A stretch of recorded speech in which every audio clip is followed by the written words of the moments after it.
こんにちは、なおです。今回は武器の攻撃力を約7700程度まで上げる方法について紹介していきます。今回はこちらの大太刀を例に説明していこうと思います。他の武器種では今回の動画と全く同じにいかないところもあるかもしれませんが、基本的な考え方とは一緒だと思いますので、ぜひ参考にしていただければなと思います。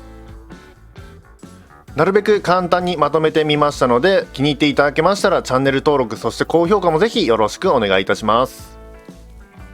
それでは攻撃力の上げ方、早速やっていきたいと思います。それではオプション等の説明入っていく前に、まずは武器選びですね。今回私は大太刀のこちらの大金光という武器を使用しております。武器を選ばれる際はできるだけ攻撃性能高いものを選んだ方が少しだけお得です。このような木の武器だと基本の攻撃性能が非常に低いので、結果的に攻撃力も少し低くなってしまうと。武器を選ぶ際はそこだけ注意してください。自分の使いたい武器が決まった後はいよいよ特殊効果をいじっていきます。まずは武器の特殊効果に攻撃範囲対これをつけてください。今回は通常の攻撃範囲なんですけれども、もしこれですねキラーオプションでついてたらさらに攻撃力上がりますので、狙えるんであればキラーオプションの攻撃範囲対をつけてください。続いて反映改変の対、こちらもつけます。こちらは継承で他の武器から持ってくることも可能ですので、もし初めから武器についてないよっていう方は継承で別の武器から持ってきてください。また合わせて注意です。こちらの反映改変対ですが、初めから対のステータスを参照して攻撃力を上げているこの槍だとかマサカリタイプの斧、そして閃魂、最後にナギナタガマですね。こちらの4つにはつけることできませんので、そこだけご注意ください。攻撃反映と反映改変をつけたら、次は鍛冶屋へ行きます。鍛冶屋へ来たら改造を選んで対象の武器選びます。そして攻撃力への反映対が A になるよう改造をしてあげます。改造が終わったら次は捨て振りになります。捨て振りは今ご覧いただいている真と豪と対ですね、この3つに振ることになります。真豪対をこんな感じで200まで振ってください。また補正レベルに関してもこのように攻撃力に全部振ってください。私もまだ限界の1000までには届いておりませんが、それでもこれだけでこのように攻撃力が160にも上がっていますので、補正レベルは攻撃力に全振りすることをお勧めします。この時点でかなり攻撃力は高くなってるはずです。以上で武器については終了です。ここからは防具部門に入っていきます。防具部分でまず大事になってくるのが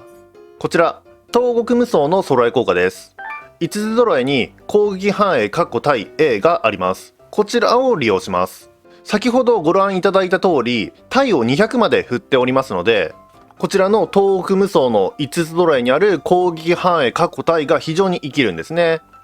続いて防具部分で重要になってくるのが、固定以外の4箇所に全て攻撃力プラスを移植してあげることです。ちなみに最大値である攻撃力プラス42をつけるには、素の状態で攻撃力が24あるものを選んでください。重装のコテだと愛用度0の状態で攻撃力がプラス24のオプションつきますので、それをコテ以外の部分の4箇所に全て移植してあげます。コテ部分には軽装中装のものを選んでキラーオプションの攻撃力をつけます。もちろん通常の攻撃力プラスでもいいんですが、キラーオプションの場合通常のものよりも性能高くなりますので、軽装中装のコテを選んでキラーオプションの攻撃力をつけてあげてください。続いては小物なんですけれども、小物の特殊効果には攻撃力をアップするものありませんので、重要になってくるのは揃え効果マイナス1ぐらいかなと思います。特にいじる必要はありません。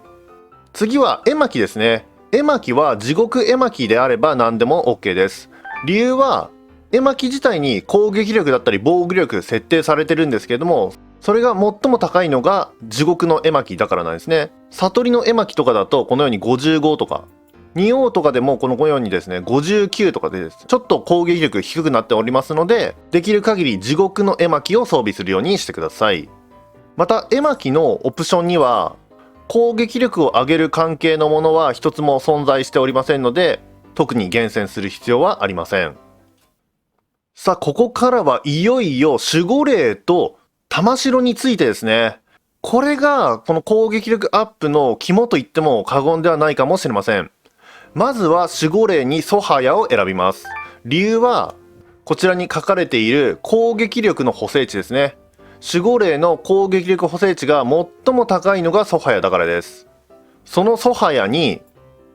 はい、こちらですね。攻撃力プラス66がついた玉城を3つつけてあげます。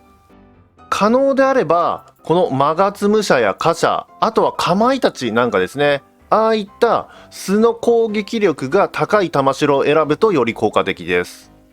私もね、なるべく攻撃力がもともと高い玉城を選んだつもりなんですけども、ちなみにね、このマガツムシャだと188ありますね、攻撃力ね。世持仕込めもまあ高めではあるんですけども、こちらは181と。このように玉城ごとに結構攻撃力とか防御力変わってきますので、なるべく元の攻撃力の高い玉城にプラス66がつくようにしてあげてください。ちなみにこの攻撃力プラス66をつけるためにはドロップした段階で攻撃力プラス22以上がついている必要があります。同じ攻撃力プラスでもこのようにプラス5とかだといくらランクを上げてもこのように66まで持っていくことできませんので、そこだけご注意ください。必ず攻撃力プラス22以上がついた玉城を選んでください。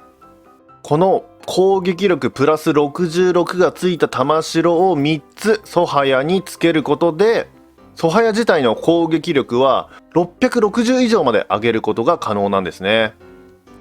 もう少し上げたい場合はこちらカリオの茶室から遺跡で武家の選択へ行って、大太刀の場合だとこちらですね、朝倉、こちらに所属することでさらに攻撃力をもうちょっとだけ上げることが可能です。ちなみに刀の場合だとこちら北畑とかこういったのでも攻撃力と、あとは防御力も上がりますけどね、こういったのを少しではありますが上げることも可能です。以上のことを全て実行した後に武器のレベルを200、そしてプラス値を120まで上げることで攻撃力を約7700程度まで上げることが可能になるんですね。ただし武器のレベル200とかプラス値120にするためには、ここ奈落国に来た後にたくさんの冥府の瑠璃を集め、こちらのドロップする装備品のプラス値補正と